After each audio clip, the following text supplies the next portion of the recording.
Mirette on the High Wire by Emily Arnold McCully.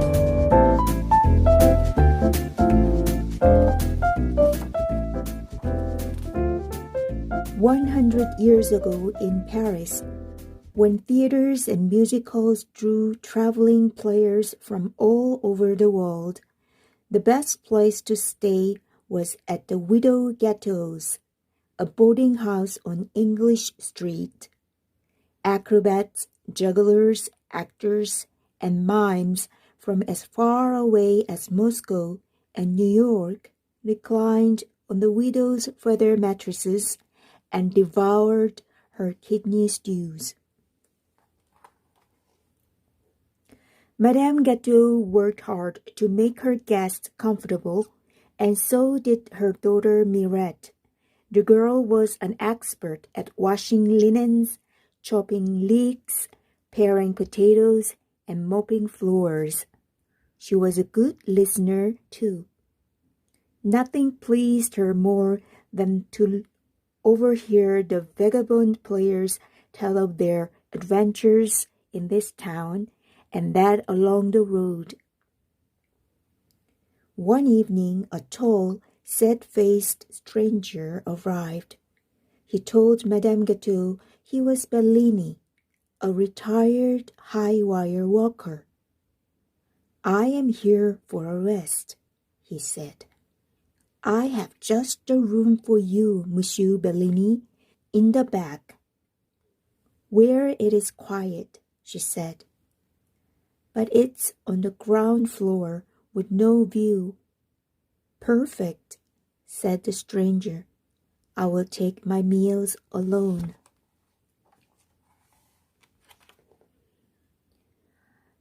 The next afternoon, when Mirette came for the sheets, there was the stranger crossing the courtyard on air. Mirette was enchanted. Of all the things a person could do, this must be the most magical. Her feet tingled as if they wanted to jump up on the wire beside Bellini.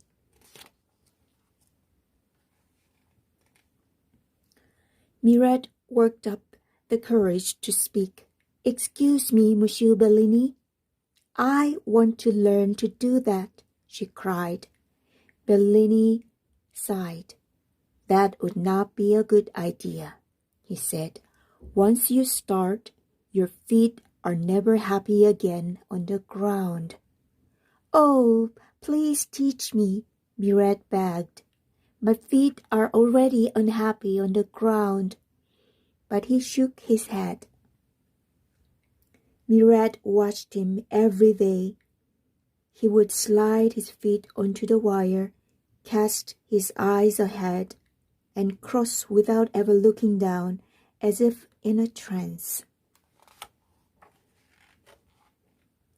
Finally, she couldn't resist any longer. When Bellini was gone, she jumped up on the wire to try it herself. Her arms flayed like windmills. In a moment, she was back on the ground. Bellini made it look so easy. Surely she could do it too, if she kept trying. In 10 tries, she balanced on one foot for a few seconds. In a day, she managed 3 steps without wavering.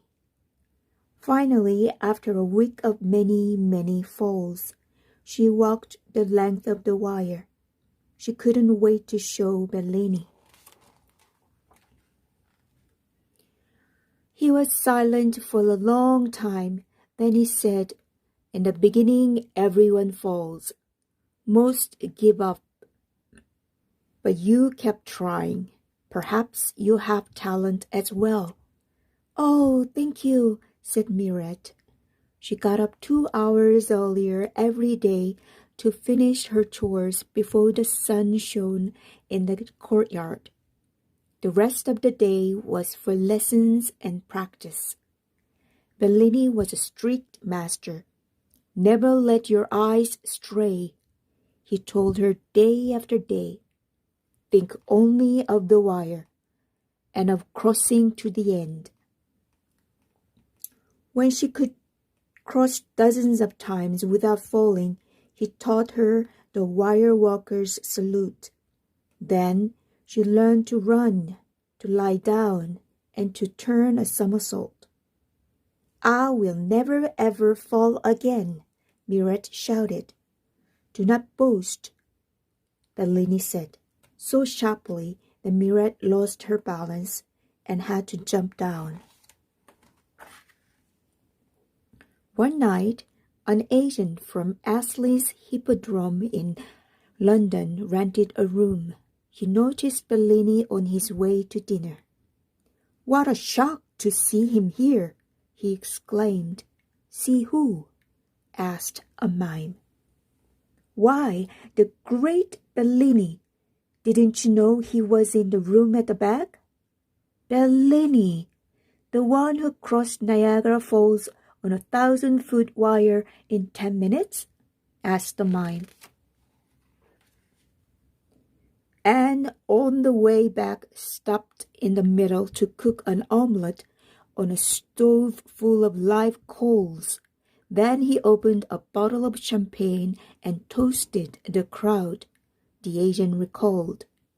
"My uncle used to talk about that," said a juggler. Bellini crossed the Alps with baskets tied to his feet, fired a cannon over the bull ring in Barcelona, walked a flaming wire wearing a blindfold in Naples. The man had the nerves of an iceberg, the agent said. Mirette raced to Bellini's room. "Is it true?" she cried.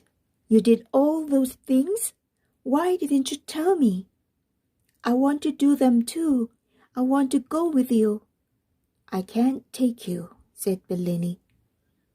"But why not?" asked Mirette. Bellini hesitated a long time. "Because I'm afraid," he said at last.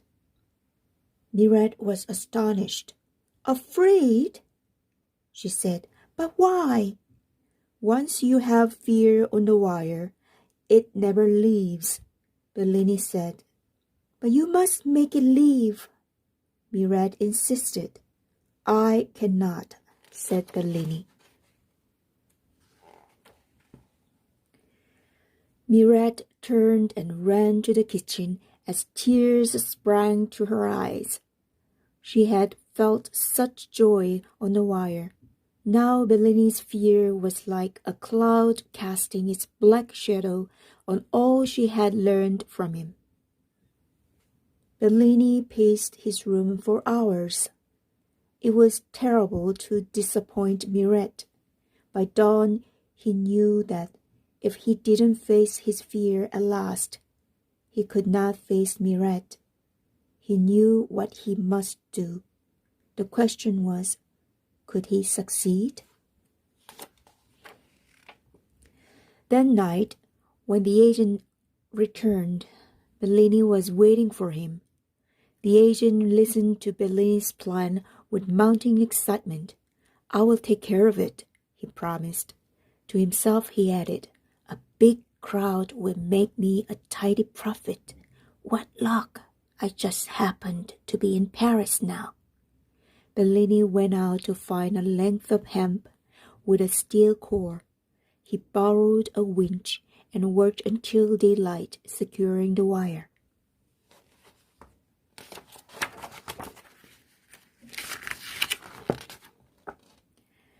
The next evening, Mirette heard the commotion in the street.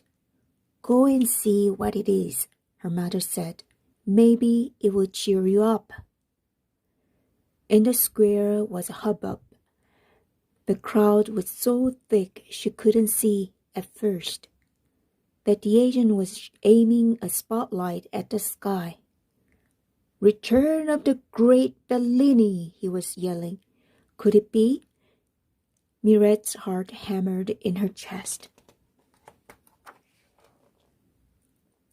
Bellini stepped out onto the wire and saluted the crowd.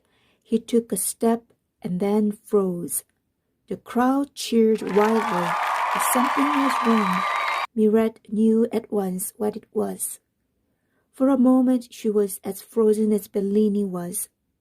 Then she threw herself at the door behind her, ran inside, up flight after flight of stairs, and out through a skylight to the roof.